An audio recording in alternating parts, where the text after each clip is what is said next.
pregnancy and childbirth can be very stressful in humans. How can people be sure that it isn't stressful for the animals here to have their process observed by people up close?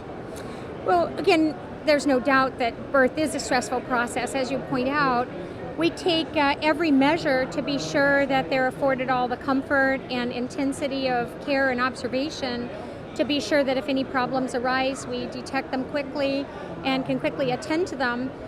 I have more than 30 years of experience working with farm animals and birthing farm animals, and our state fair veterinarian, Eric Davis, even more experience than I. So we're particularly attuned to watching the behavior of the cows, sheep, goats, and pigs, to look for signs of discomfort or nervousness or signs that their behavior is different than it would be on the farm. And what do you do when you see a problem? Well, for example, a few days ago, our cows that first arrived were relatively nervous.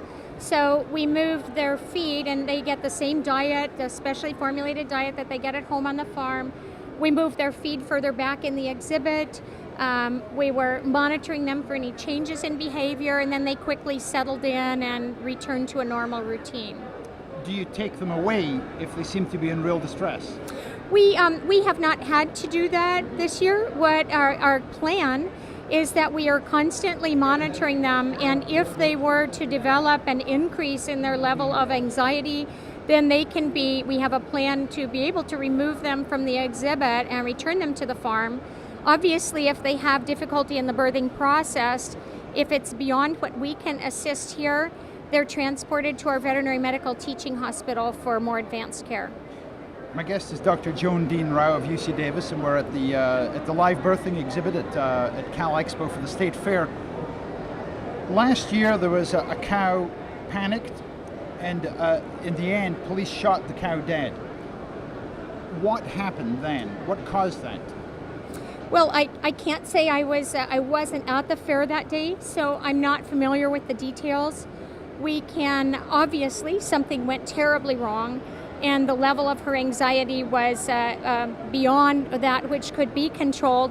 What I can tell you is the planning that has come about since that time to examine the training of the first responders and our law enforcement officers and others who were involved whose specialty may not be livestock handling. And there has been a training program and an animal escape plan that's come about to help remedy that should something that tragic start to unfold. The facility itself here, we're moved to a new location where the animals can be more safely housed. You can see that this facility, the layout, has a perimeter fence so that if an animal were to escape, she would be safely contained. And we have a plan then to secure the exits and to be able to safely return her to a pen. And that's the animal escape plan that you referred to? The initial training portion is the animal escape plan. The layout and the features of the nursery, which afford greater security, are part of just the design of the nursery. And here, of course, we'd be closer to the trained livestock specialists as well, who could help us respond. Well, if a cow this year were to panic in the way that a cow did last year, what would happen differently now? Yes, what would happen differently now would be that the gate panels all are securely chained so that it would be extremely rare for her to be able to break free from the paneling that restrains her. When the animals are unloaded, there is a newly configured unloading area where the panels enclose the trailer, and they're shaded panels so she can't see out, such that she has one obvious safe way to exit the trailer. And we have added staffing that are on site during the time of unloading to assure that nothing unfortunate happens. Critics say that regardless of what you do, it's a stressful experience for the animals and things can go wrong. And I know that some people have said, why not just have video? You could have HD cameras, great big TV screens. You might even get a better view if people were to watch the live birthing, but through video. And in fact, I see that you have something like that here, video from the Minnesota State Fair. We do. In fact, we gratefully on loan from Minnesota State Fair have a series of footage that they provided for us to add to our exhibit. We also have cameras which are trained on several of the pens so that when a birthing occurs, then we'll turn off that video, and you can see one of them is trained on the cows right now. But if you've ever witnessed the birth of a farm animal, there's nothing quite like being there. In fact, again, I've been doing this more than 30 years, and to me, it's very awe-inspiring, and it really provides a connection that, in my personal opinion, again, I'm not speaking on behalf of anyone, but in my personal view, really helps to connect people with the proper care of animals and learn more about these animals that we care so much about. Now, as you said earlier, there's more than cows here. There are also pigs and goats. Yes. Are they easier or harder to handle than the cows? Well, I raised dairy goats myself, and in fact I had my own animals on display for more than 10 years during the birthing exhibit. And each one has its own special needs and the special way in which we care for them. Clearly the cow being so large is we need to provide added space and extra considerations of the physical layout.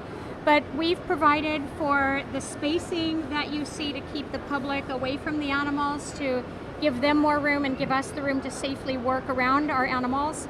But we have to provide for the individual behaviors and the social needs of all of our animals. Now, we're speaking an early Thursday afternoon. Up to this point, how many births have there been here this year?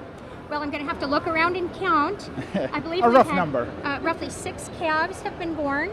You can see the lambs here. We have a ewe with a single, one with triplets, and another with twins. We have 2 litters of pigs. One has 10 in the litter and one 7. And sometime today is, hopefully by the end of day, we will have additional pigs being born. And then there are 2 additional sows who would come into the nursery. And then in our goats, our boar goats, we have one doe that has twins and another doe with a single.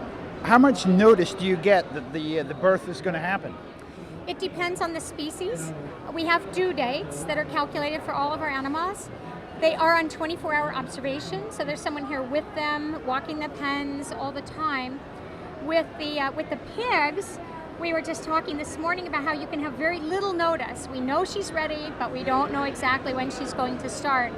With the goats, we have some changes in both the ligaments and their behavior, it's a slower process. So once it starts, we'll have a good idea something's going to happen. Now, you said that, in your opinion, that there's something special about witnessing an animal giving birth that you can't duplicate if you're watching it on a video.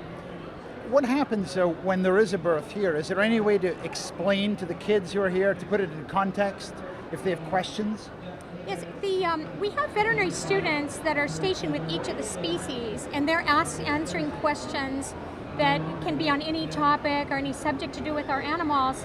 There's someone explaining the birth process during the actual birth itself, and there's opportunity for questions at any point along the way. You know, you mentioned earlier the experience of seeing a farm animal give birth, and I have done that, but unfortunately it was a stillbirth. I guess that happens from time to time. How do you handle that when it happens? Well, it certainly can, and as with the normal cycle of life and death, there will be normal uneventful births, and at a fairly predictable rate in the population, there will be stillbirths or unfortunate outcomes to a birthing process. And were that to happen, then our students and veterinarians are trained to both explain what's going on as well and provide a very truthful and forthcoming explanation as we best can to what happens. And finally, how much of your time do you spend here at the State Fair? I mean, you have a regular job, quote unquote, at UC Davis. Yes, this is a passion that comes out of my duties in addition to what I am usually doing. I also have my own goats that I'll be bringing to the fair this weekend, and then during that time I'm here 24 hours. But Dr. Davis and I are here pretty much around the clock. I'm here probably 60 or 70% of the time at this point. Dr. Joan Dean Rao, thanks so much for joining us. Thank you, and welcome everyone to the fair exhibit.